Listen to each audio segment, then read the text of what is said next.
doing well. We are live. Let me have a seat here. Welcome to our virtual audience as well. My executive producer, Candy Carter, always asks me why am I out of breath when I walk out here.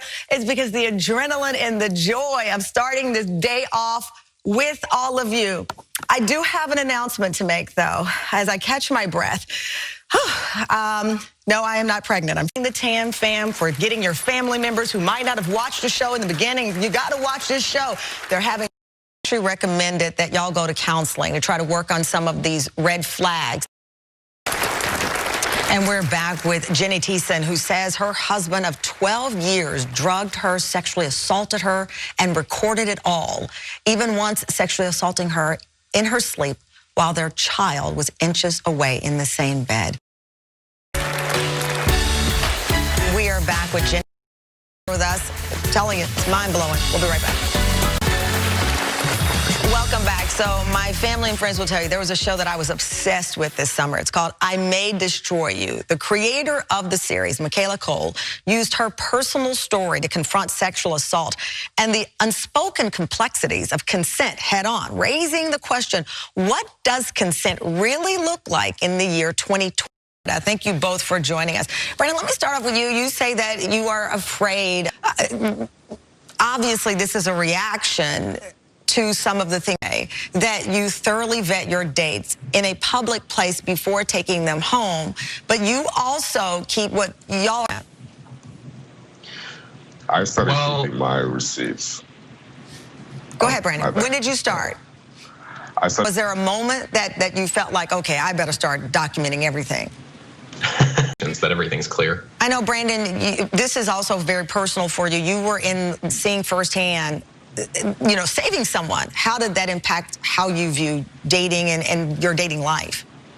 Matt, in your diary that you gave us, you were going, she didn't want to have sex, but you still asked to be intimate sexually. Why was her first no not enough? Or how did you process? That's not a fair question. We're almost out of time and I'm going to go on, but I have to say, I did a special on date rape, that I date raped someone. She's not spoken to me again. He was ready to turn himself exactly what you experienced, where you didn't think you were doing something that certainly she was uncomfortable with. But yeah, shout out to both of you for getting up here and telling your stories, because I know this is a hot button, especially for young men, young people who can be judged by what you're saying. So thank you both for revealing, pulling the curtain back on what it's like for you and your dating life. Thank you to Brandon and Matt. Coming up now. Dating lives. Lily, I got to start off with you because we went to commercial break. We had Matt on, who shared his story of a date lines when it comes to conversation and consent. Right. I'm definitely, again, like I feel comfortable knowing that. Empowered. You feel empowered, which is what the whole movement was about, empowering you. Rachel, been there. I'm like, this house is a mess. Nobody is coming back to this joint. But we've been talking about these gray area. Okay, before we start, I just want to say... Well, you're safe with me. But, Ope, you said the same thing, and I saw Lily nodding as well. You said you keep an entire file. I mean, same thing when I was out dating this, my girl send out everything on that person. Do you tell him that you are sending a file to everyone on him? Real quick, just by a show of hands, do you think most young women in your age group now feel more confident, especially with the apps and the ability to track someone? Do you feel more safe? No. It makes me feel safer. You a little bit safer? Sure. A little bit safer. A little bit. It helps. Well, I think this is an empowering conversation. If I might, I would love to invite you on an after show this week on this. Maybe on Friday, we'll set it all up, because I think this is something we can continue. Not that I don't have enough going on in my life on Friday, but I would love to spend it with the three of you and bring Matt and Lily. Thank you, and I hope to talk with you on Friday about modern dating. Coming up, stay with us.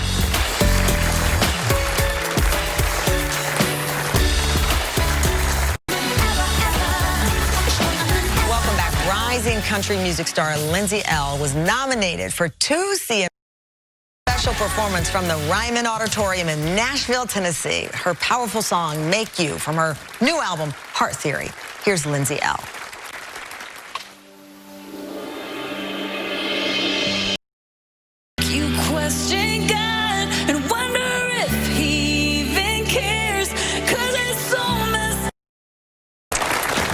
Thank you, Lindsay. That was beautiful. Thank you to our virtual audience for joining us. Thank you for the TAM fam being here.